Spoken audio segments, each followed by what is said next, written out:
Okay, it's solid. All right, welcome to the Wednesday night class here at the Lindsley Avenue congregation. Glad everybody's with us that's online.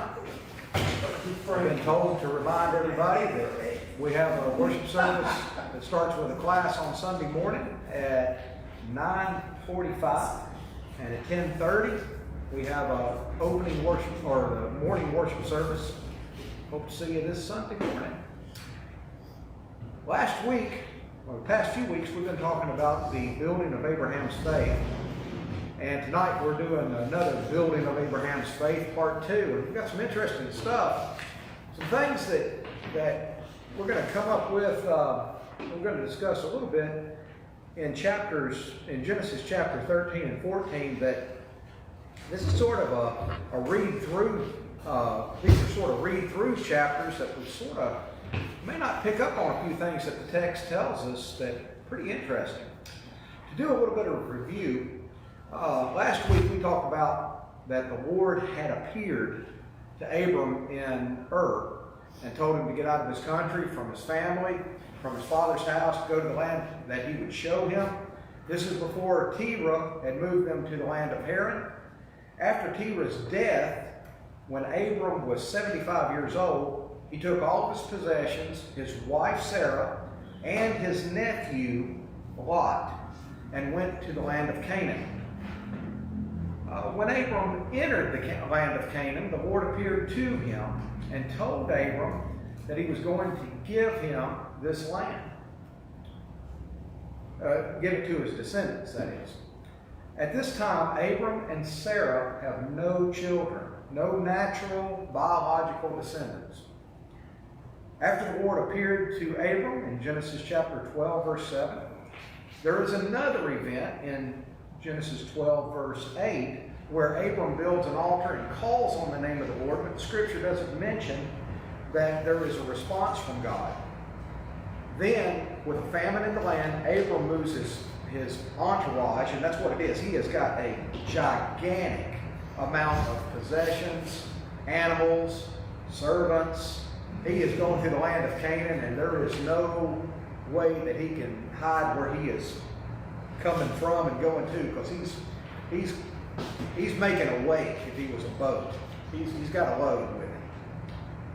When he enters Egypt, being afraid for his life, Abram tells his wife Sarah that the Egyptians will kill him if they find out that Sarah is his wife, because she's a beautiful woman. Abram is afraid that the Pharaoh will see Sarah, have Abram killed, and take Sarah to be his wife. So Abram tells Sarah, for his own sake, to let Pharaoh know and all the people know that Sarah is his sister, which is a half-truth. Sarah and Abram are half-siblings. They have the same father, but different mothers. But what is more concerning is what Abram is willing to do. He is willing to expose his wife Sarah to adulterous acts in doing this. He's willing to put it in the G rating, let Sarah date Pharaoh if it comes to it, to save his own skin. So we see that there is a lack of faith that Abram has that the Lord is going to have to work with. The Lord plagues the house of Pharaoh, and the truth comes out that Sarah is actually Abram's wife, and the Pharaoh is rightfully offended, and he removes Abram and his entourage, possibly escorting them out of the land of Egypt in Genesis chapter 12, verses 17 through 20. And that's where the curtain closes on Genesis chapter 12. So tonight we start with Genesis 13, and in verses 1 through 4, the text reads, "Then Abram went up from Egypt, he and his wife, and all that he had, and Lot with him." The text specifically says, "and Lot with him," to the south. Abram was very rich in livestock and silver and in gold, and he went on his journey from the south as far as Bethel, to the place where his tent had been at the beginning, between Bethel and Ai, to a place of the altar which he had made there first. And there Abram called on the name of the Lord. So he goes back to where he built that altar and called on the name of the Lord, and there was no response. So that's where he is, where he started before he went into Egypt. And again, there is no response from the Lord. So top of page 2, Genesis chapter 13, verses 5 through 7. Lot also, and this is the text, this is directly, if you open up a New King James Version of the Bible, this is the text, you can see word for word. Lot also, who went with Abram, had flocks and herds and tents. Now the land was not able to support them, that they might dwell together, for their possessions were so great that they could not dwell together.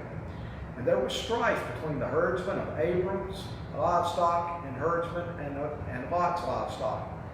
And the Canaanites and the Perizzites then dwelt in the land. So, Lot also is mentioned twice. Lot also, who went with Abram. Remember what the Lord said? Leave your father's family and your country.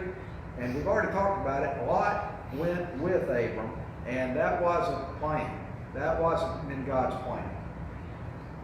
Their flocks were so great, pasture was not large enough for the two of them. Abram and Lot were outsiders at this particular time. Remember, at the very bottom of that text, it says Canaanites and the Perizzites were also in that land, that they had flocks also. So Abram and Lot, they're sort of walking in somebody else's backyard to start with a very large amount of herd. So in Genesis chapter 13, verses 8 and 9, Abram says to Lot, "Please let there be no strife between you and me, and between my herdsmen and your herdsmen, for we are brethren. Is not the whole land before you? Please separate from me." That's what Abram says to Lot. Please separate from me. If you take the left, then I will go to the right. If you go to the right, then I will go to the left. This is sort of an interesting thing, because Abram is Lot's uncle. Lot is Abram's deceased brother's son. Haran, his brother, is dead, and Lot was the son of Haran. But we've talked about this a few weeks ago. There's a possibility that their first choice was given to Lot, because it's possible, it's very possible, that Lot can be older. He might be an elder age of Abram. And the reason we know this is because it's down here at the bottom of page 2. Terah was 70 years old, it says, when he begot Abram, Nahor, and Haran. That's what it says in Genesis chapter 11, verse 26. Terah lived to be 205 years old. After Terah's death, Abram left the land of Haran when he was 75 years old. And the above passage indicates, if you just do the math, 205 minus 75, Terah was at least 130 years old when when Abraham was born. So, because of that, if Terah started having children when he was 70, there's a 60-year span between the firstborn or the first one of those sons of Haran, Nahor, and Abram. And we know that Abram was 75 years old, and it was after Terah had died when Terah was 205. So there's enough time span in there that if Haran was born first, he could have had Lot before Abram was born. And that's extremely important. And it may explain why, first of all, Abram has Lot with him. Look up there in the text on the bottom of page 1, and Lot went with him. And then in the top of page 2, Lot also, who went with Abram. And so... Well, where did they come from? I'm sorry? Where did they come from? Who? Abram. Where did Abram... Or why wasn't there any more people that had gigantic herds of livestock? I don't know. He had one living brother, Nahor, who he did separate from, they were just wealthy. They were just wealthy because it says when he left Haran, he took all of his possessions that they had gained in the land. Okay. And so he was wealthy. And remember, he leaves the land of Haran. Haran is also the name of his oldest brother who is dead, who is Lot's father. So the land of Haran, think about that for a minute. You know, you got the same name of your dead brother is the place where you leave. You know, it's be like your last name being Smith and you live in Smithville. You know, you might have a little bit of clout, a little bit of possessions. Yeah. And so, but Nahor did separate. I'm sorry? You don't. We've done it. Oh, you did? So anyway, at the bottom of page 2, very possible that Lot was older than Abram. Regardless of whether he was or wasn't, Abram has a lot of respect for Lot. But again, that may explain it. That may explain it. And Abram respectfully gives Lot the first choice of the land of Canaan. Where do you want to go? You go one way, I'll go the other. And he didn't move. He was on the outskirts of Sodom, right? Well, let's look. Let's look at what it says, Matt. Top of page 3. Let's see what it says. So in Genesis chapter 13, verses 10 through 13, and Lot lifted his eyes and saw, and I want you to notice that it's past tense. Lot lifted his eyes and saw all the plain of Jordan, that it was well watered everywhere before the Lord destroyed Sodom and Gomorrah, like the garden of the Lord. Now I put in the part before the Lord destroyed Sodom and Gomorrah, like the garden of the Lord, Right. like the land of Egypt as you go towards Zoar, present tense. He said present, you know, that's in the present tense. First he says, Lot lifted his eyes and saw. That's past tense. He saw. And then as you go towards Zoar is present tense. What I'm trying to get across here in the past and present tense, let's remember that Moses is telling this story. Moses is telling it. And he's using past tense. This is where the plain of Jordan used to be. Zoar is still there because Zoar was spared. Gotcha. Because even in Moses' day, that would have all been destroyed. Except Zoar. Zoar would have still been there. But past tense, Lot looked towards the plain of Jordan. When Moses is writing this, the plain of Jordan is the Dead Sea. It's no longer there. But Zoar is still there.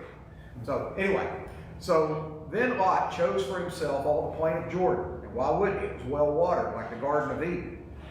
So Lot chose for himself all the plain of Jordan, and Lot journeyed east, and they separated from each other.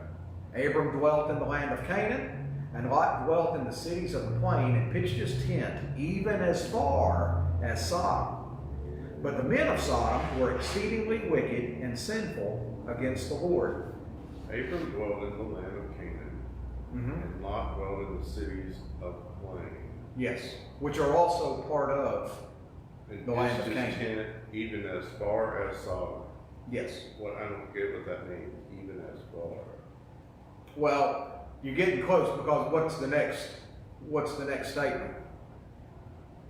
But the men were wicked. Were exceedingly wicked and sinful against the Lord.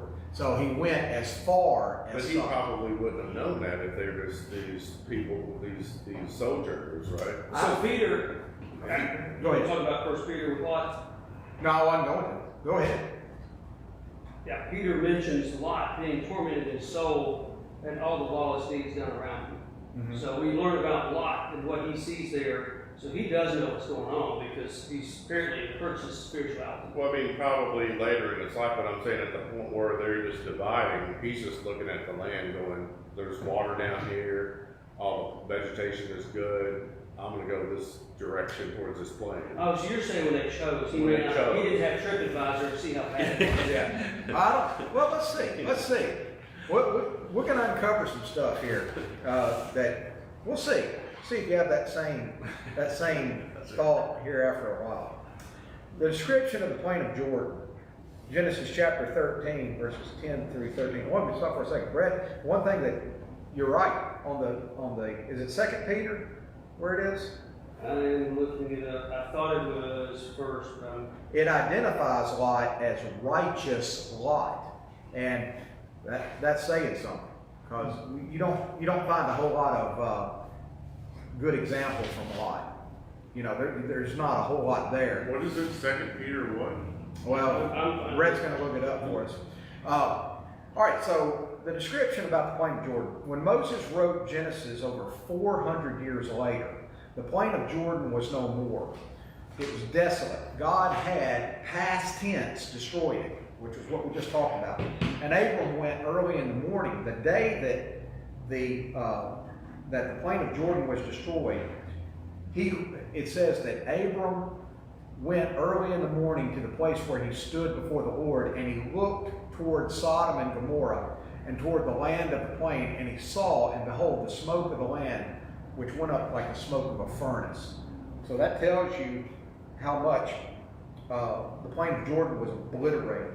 Very interesting video, if you ever want to watch it on YouTube. There is a publisher that does videos called Expedition Bible.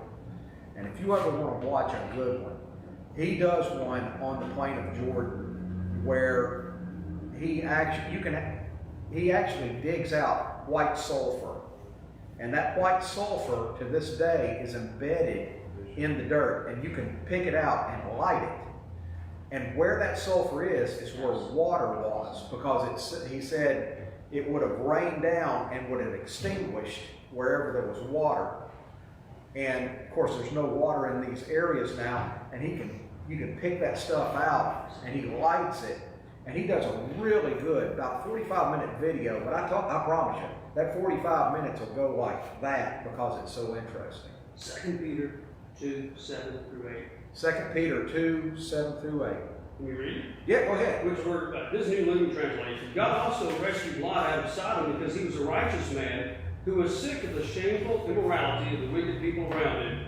Yes, Lot was a righteous man who was tormented in his soul by the wickedness he saw and heard day after day. 2 times text calls him righteous. In that English Standard? NLT. ELT? New Living Translation. New Living Translation. Called him righteous twice in that passage. 2 Peter what? 2 Peter 2, 7 and 8. So, your second bullet point at the bottom of page 3, when Moses writes Genesis over 400 years later, he also references Zoar is still there. Present tense, like the land of Egypt as you go towards Zoar is what it says. Then Lot said to them, please know, my Lord, this is how the city of Zoar was preserved. Lot said to them, this is the 2 men that were with the Lord that had gone in to destroy the city. Then Lot said to them, please know, my lords, indeed now your servant has found favor in your sight, and you have increased your mercy, which you have shown me by saving my life. But I cannot escape to the mountains lest some evil overtake me and I die. See now, this city is near enough to flee to, and it's a little. Please let me escape there. Is it not a little one? And my soul shall live. And this man of God that's there to destroy the city, he says to him, see, I have favored you concerning this thing also, in that I will not overthrow this city for which you have now spoken. Hurry, escape there, for I cannot do anything until you arrive there. Therefore, the name of that city was Zoar. So, of all the plain of Jordan, the only spared city of the 5 that were in the plain of Jordan in the day of Lot was Zoar. And it wasn't called Zoar, it had another name called Billah, and we'll see that later on. So, back to what we were talking about. Lot and Abram finally have separated. They finally separated. Lot got the choice land. He went his way. Abram went his way. And look at what is the reaction of the Lord in the very next verse. And the Lord said to Abram, after Lot had separated from him. That's what the text says. So you see, and Lot went with him, and Lot also went with him. Here is Lot. And in all of the texts that have where Abram has journeyed from the time he left Haran, there's a little snippet in a lot of places where it says, and Lot is with him, and Lot went with him, and Lot also was with him. And then, when they finally separate, the next sentence, and the Lord said to Abram, after Lot had separated from him, lift your eyes now and look from the place where you are, north, south, east, and west. For all the land which you see, I give to you and your descendants forever. And I will make your descendants as the dust of the earth, so that if a man can number the dust of the earth, then your descendants also can be numbered. Arise and walk the land through its length and its width, for I give it to you. Then Abram moved his tent, and he went and dwelt by the terebinth tree of Mamre, which are in Hebron, and built an altar to the Lord. So that Genesis 13, 14 through 18, is that talking about Zoar?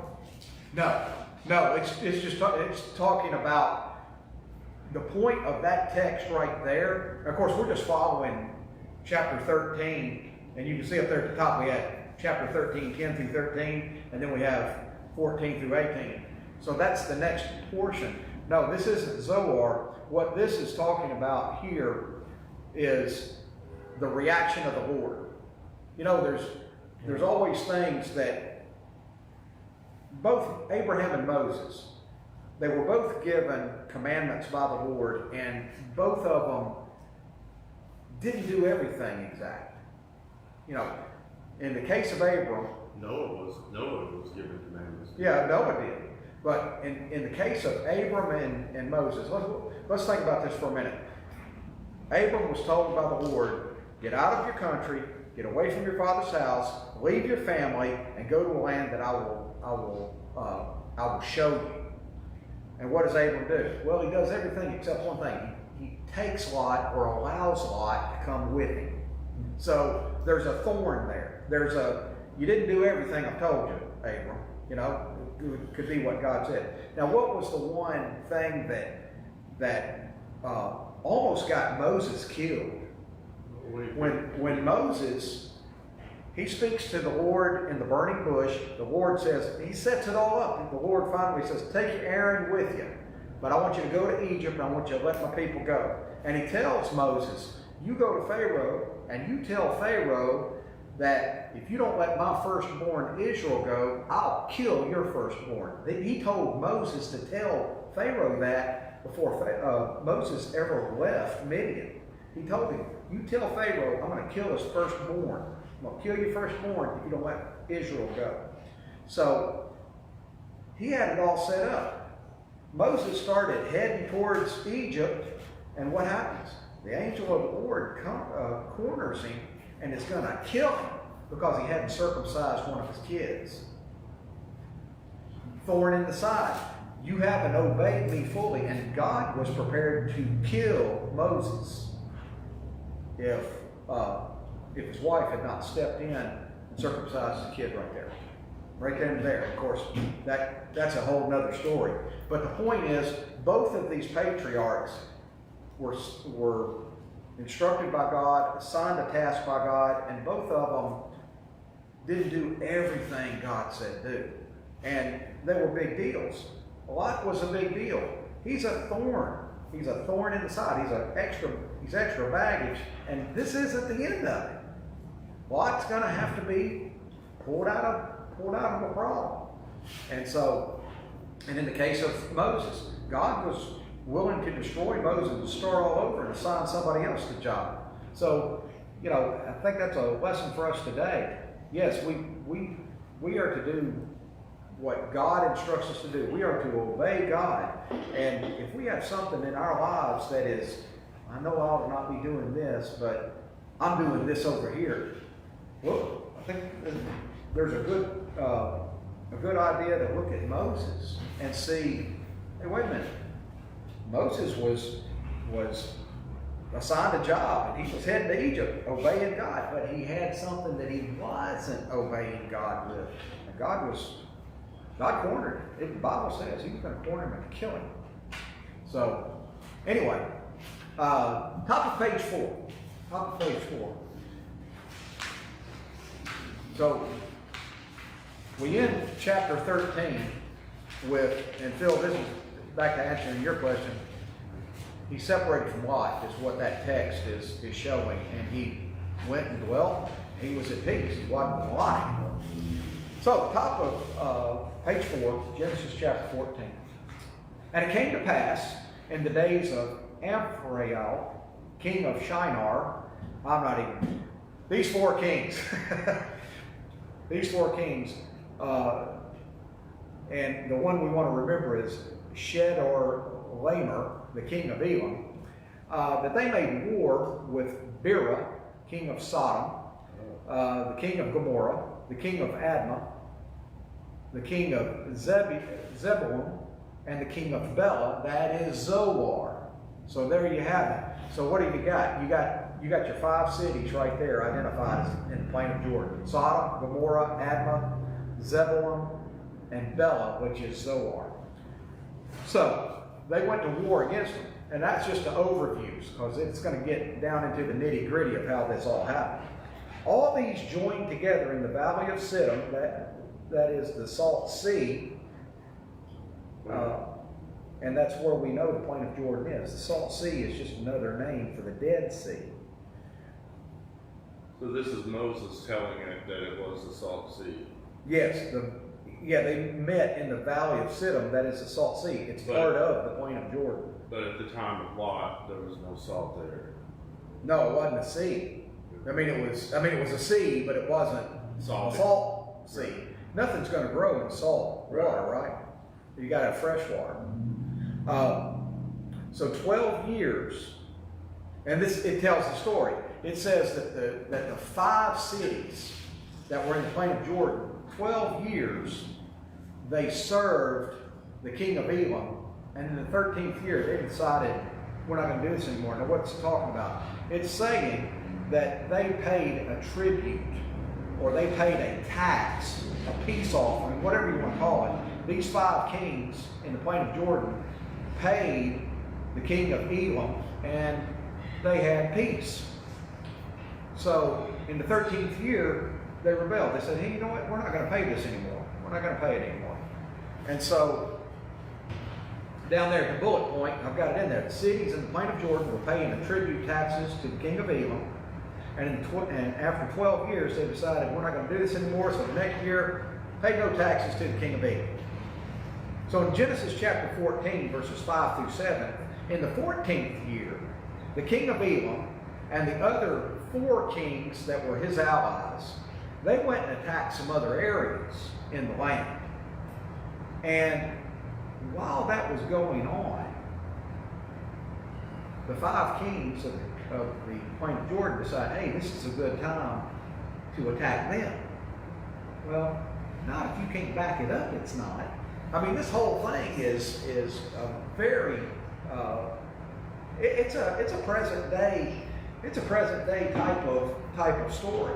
So what it would be like, for instance, it would be like, well, us right now, we're in a war in Iran. It would be like China. Hey, the United States is at war. I think we'll attack them.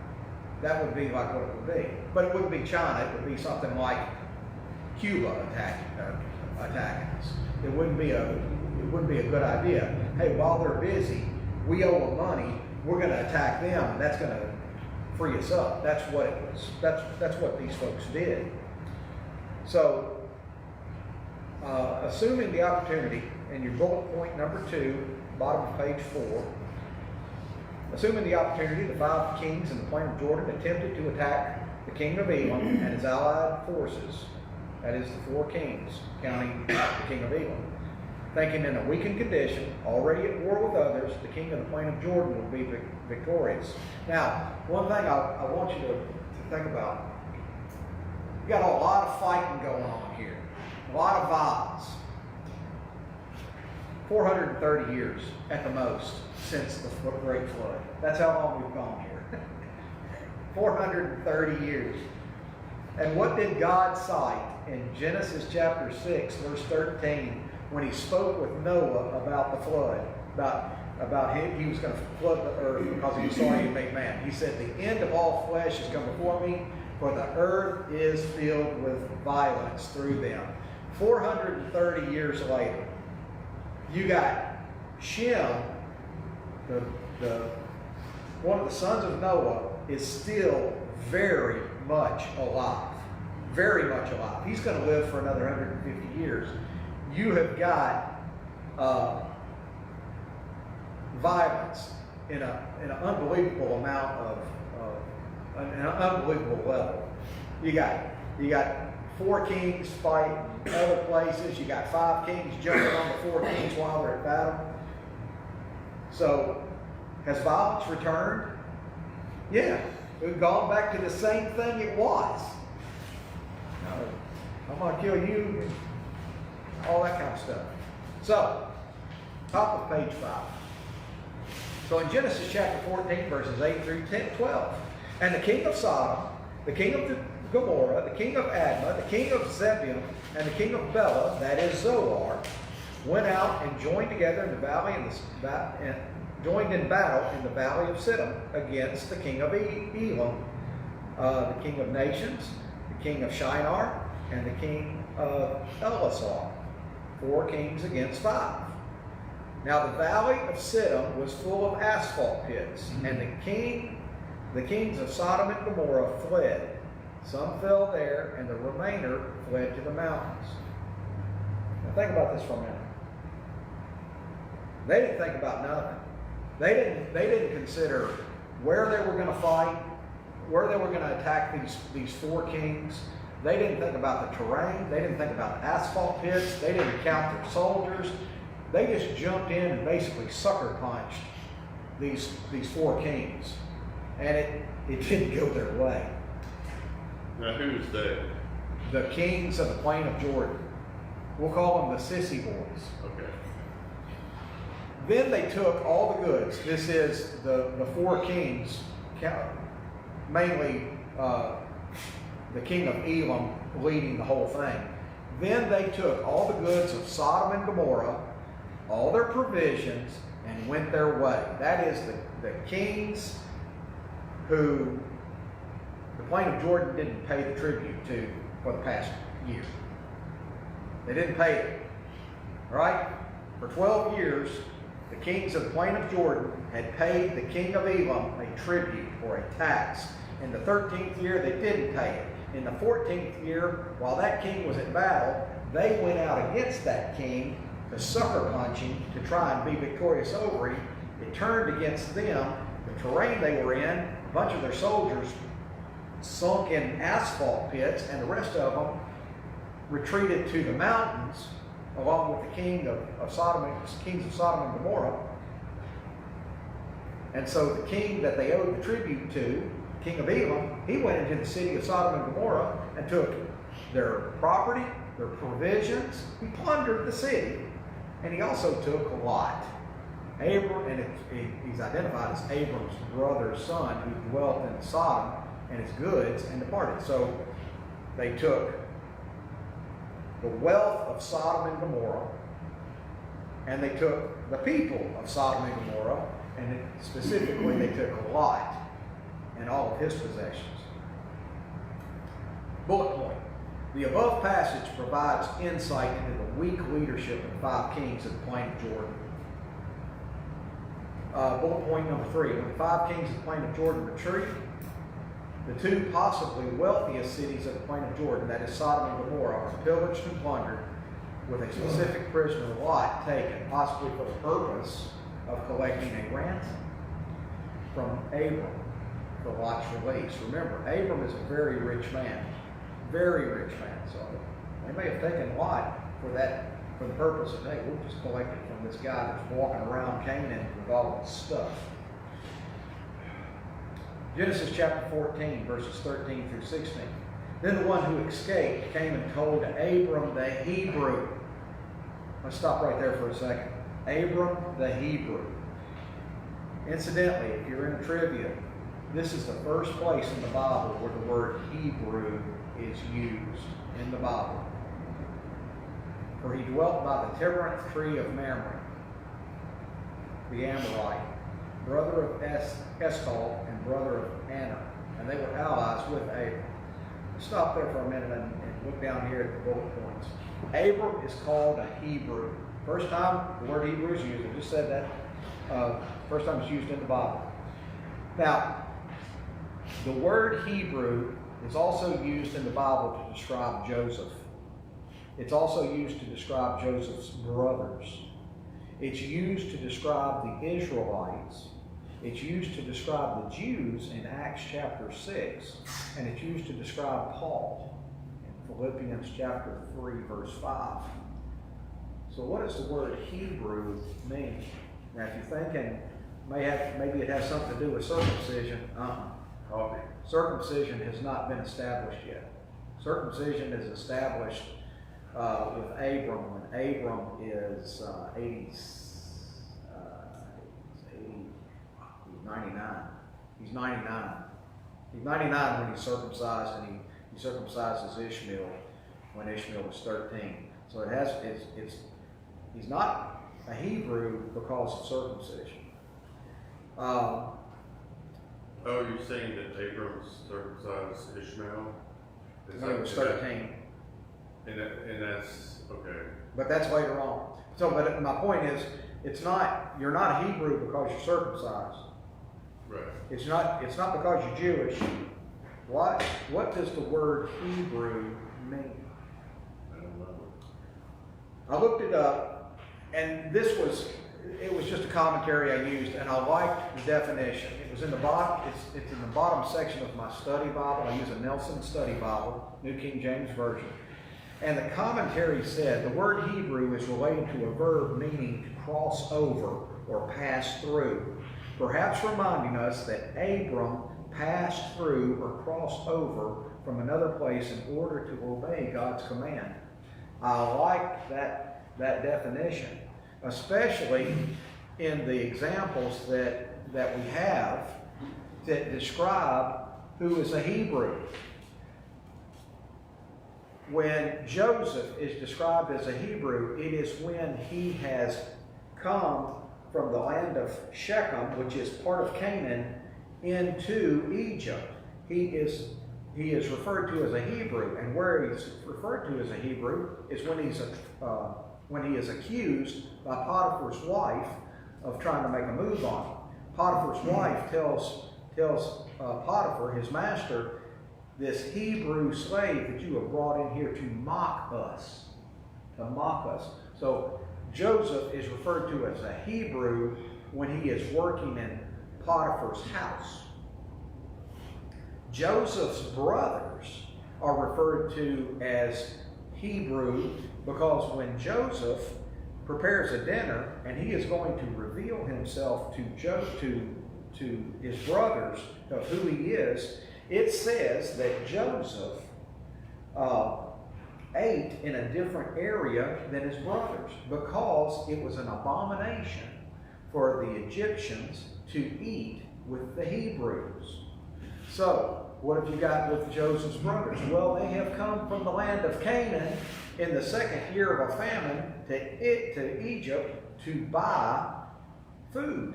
So they have traveled, nomadic. They have moved from one area to another. So that makes sense in that commentary. It sounds like it's just another word for sojourner. Like a Sojourner. That's exactly right. That's exactly right. So the Israelites in 1 Samuel, the Israelites, were they not sojourners? Yeah. They went out from Egypt to the land of Canaan, right? All right, what about the Jews in Acts 6 verse 1? Well, that particular passage may be a familiar one to you. It's where the Hellenists are complaining that the Hebrews are not doling out the temple, the daily distribution from the temple to the Hellenists. So that's that's where that one is. I don't have anything to say about that. But Paul, let's look at Paul. Philippians chapter 3, verse 5. Was Paul a sojourner? He was a tent maker. He was a tent maker physically. Spiritually, was Paul a sojourner? He said he was the Hebrew of Hebrews. Right? He was the Pharisee of Pharisees, and he was the Hebrew of Hebrews. That's the passage in Philippians. Paul had to travel from a spiritual Once he was converted, I was going to say yes, he was. converted. That's what I'm getting at, yes. He had to look at Jesus in a different light. Yeah. He had to look at him in a different way. He is his Lord. And he had to journey spiritually from this area to this area. He had to sojourn. So I'll ask you today, are we Hebrew? Yeah. Are we Hebrew? Are we sojourners? What's another name for a sojourner? What song do we sing, Mark? Here we are, but pilgrim, right? Pilgrim. So there's where we get that name. Pilgrim, Hebrew. What did Jesus say in the Great Commission? What's the very first word? Go. Go. Go into all the world and preach the gospel. So if we're proper Christians, we're Hebrew. So I thought that was an extremely important thing to bring out. Told Abram the Hebrew. Abram is a sojourner. And that's the first place in the Bible where the word Hebrew is used. Now, back up to that text in chapter 14, verses 13 through 16. Now, when Abram heard that his brother was taken captive, he's identified as his brother, but we know it's his nephew. He armed his 318 trained servants who were born in his own house. They went in pursuit as far as Dan. He divided his forces against them by night, and he and his servants attacked them and pursued them as far as Hobah, which is north of Damascus. So he brought back all the goods, and he brought back his brother Lot and his goods, as well as the women and the people of Sodom and Gomorrah. This would occur how many years before the destruction? About 20. About 20 years. That's a short time. Yeah, about 20 years before. But what did we just learn about Abram? Why is he such a fraidy cat? Abram is, let's see. Oh, I forgot one thing. Jonah is also called he identifies himself as a Hebrew. But Really? we're past that. Yeah. Yeah. What about Job? No, what I'm saying is Jonah is another place where Hebrew was used. I'll have to take an exit ramp here for a second and explain that.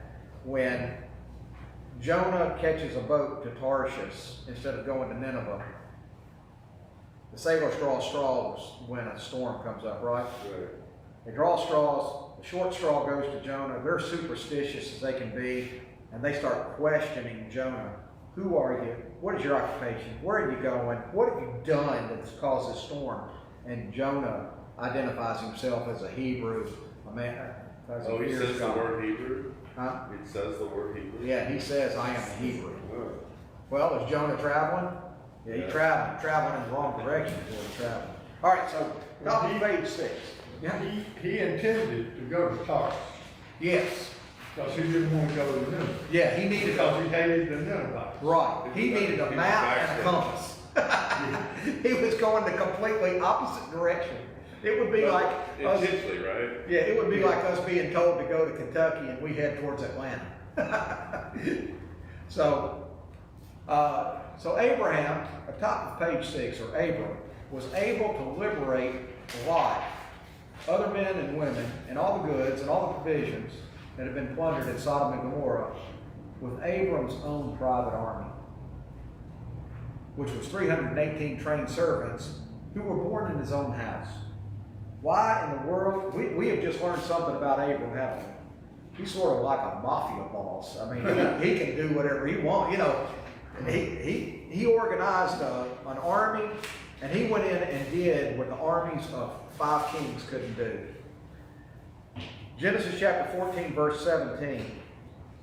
And the king of Sodom went out to meet him in the valley of Shaveh, that is the king's valley, after his return from the defeat of the king of Elam and the kings who were with him. And Melchizedek, king of Salem, also brought out bread and wine. He was the priest of the Most High God, and he blessed him. And he blessed him and said, "Blessed be Abram, the God of the Most High, possessor of heaven and earth, and blessed be the God Most High, who has delivered your enemies into your hand." And he gave him a tithe of all. Now I want to ask you a question. Who gave who a tithe? What? Who gave who a tithe? In Genesis chapter 14, verse 17, it says that Melchizedek, king of Salem, brought out bread and wine. He was the priest of God Most High, and he blessed him and said, "Blessed be Abram of God Most High, possessor of heaven and earth, and blessed be God Most High, who has delivered your enemies into your hand," and he gave him a tithe of all. Who gave who a tithe? Melchizedek gave Abram the tithe. I'd say the opposite.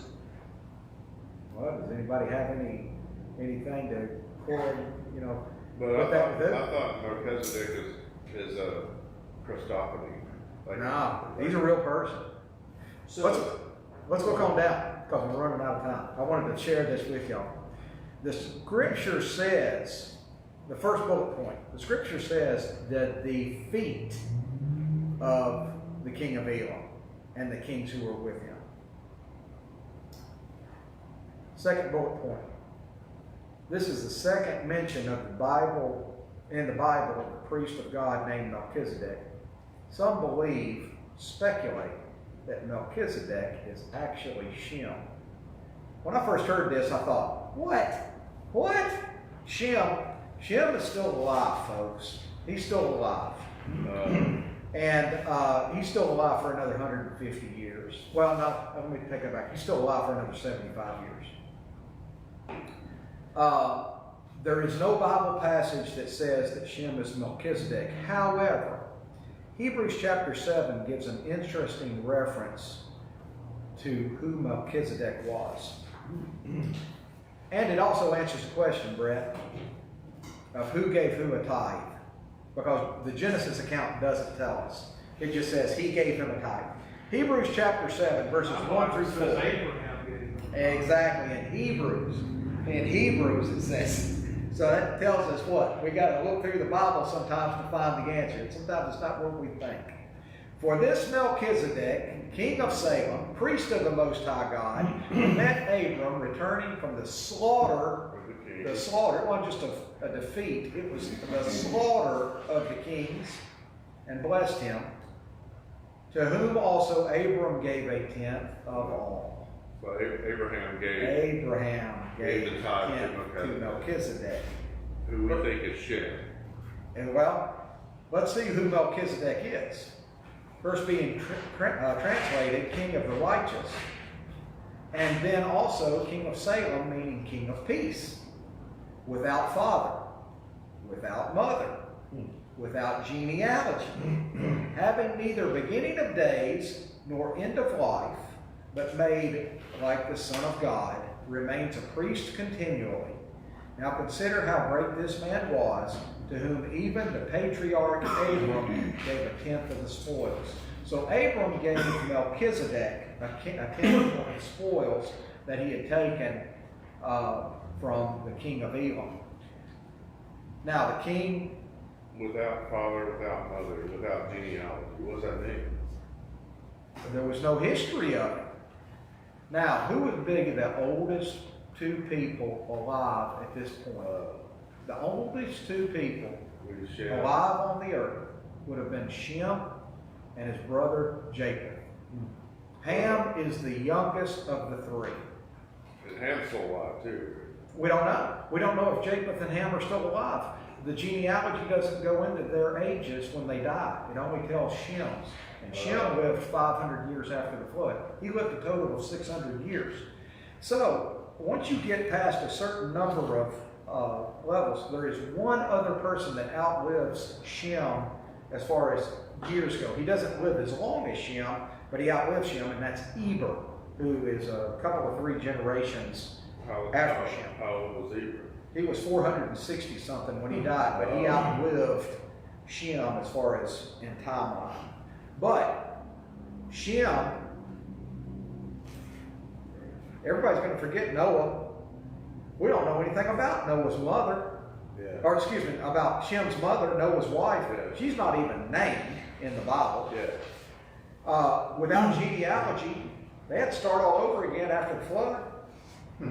And so there is no beginning of days. Nobody's going to remember when he was born. Yeah. What about the nor end of life? What would we look at about that? What? Nor end of life is what Hebrews chapter 7 says. It says that Melchizedek is without father, without mother, without genealogy, having neither beginning of days nor end of life. How would we identify that? Here's how we would identify it. Shem is in the genealogy of Joseph, the supposed father of Jesus. Right. Remember what is said, what God tells David? You're going to gain a throne of whom there will be no end. It's referring to Jesus. When God says you're gonna be issued a throne to where there will be no ending, it is talking about David is a Jesus in a earthly genealogy is going to descend from David. Nor end of days. Shem is also in the genealogy of Jesus. So, we have no biblical. But we have no also biblical. be made like the Son of God. How do you take that? So it's Melchizedek. Does Jesus have a mother? Spiritually? In the beginning was the Word. The Word was with God. The Word was God. He was in the beginning of God. And the Word became flesh and dwelt among us. Is there a beginning of Jesus? So that's how he's like God. Is there a beginning to God? But So he's like so Jesus. what I'm saying is, who is Melchizedek? If he's a son of God and he's without father, without mother, that sounds like On an Jesus. earthly sense, in an earthly sense, it's like he doesn't have a father. He doesn't have a mother because he's so old by the time he gets to Abram. Abram is his, I don't know, I gave y'all that sheet. I mean, I think it's like 8 grades. You'd have to say great But grandma. then says that nor the end of life like the Son of God. That doesn't sound like Shem. In that, remember what I said. David, later on, David is told by God, you will be placed on a throne to where there will be no ending of reign, because David is Jesus in an earthly sense, has an earthly genealogy that has David in it. David is a patriarch of the genealogy that is going to lead up to be Jesus. Jesus has no ending. So David was told, you're going to have a throne, a reign that will never end. Jesus is forever, right? So it's accounted to David that you're going to have a throne that's going to never end. Just in the same way, Shem has no ending of days. Why? Because it points to Jesus. What we will see as we go along in the Old Testament is everything points toward Jesus. Everything points towards the ascension back to heaven of Jesus. It doesn't necessarily point to the birth of Jesus, but it points to a coming Messiah, a judge, a righteous judge. So, we're about at the end. I'll have to leave y'all with the rest of it. You can read it at home. But I want to end with the conclusion to the lesson in the form of a question. What do you think of Abraham now? I mean, sort of a weenie when he went into Egypt telling his wife, hey, just tell him you're my sister because I don't want to die. But now we see that he is somebody to be that you do not want to be reckoned with. He is resourceful, he's smart, and he has a lot of, got a lot of influence, but he still has a faith problem. And we'll talk about that next week. So, thank you for your attention. Martin? John, just to reiterate what you said earlier, is 9:45 for class, 10:30 for service. We appreciate you being with us tonight. Have a great night. Let's end with a quick prayer. To God, we thank you for your word. We thank you for it uplifting us, making us stronger, making us realize we have imperfections. We're not worthy, but men that were before us that were considered great and were also imperfect. Ask that you be with us, help us to grow in your strength and your love. In Christ's name we pray.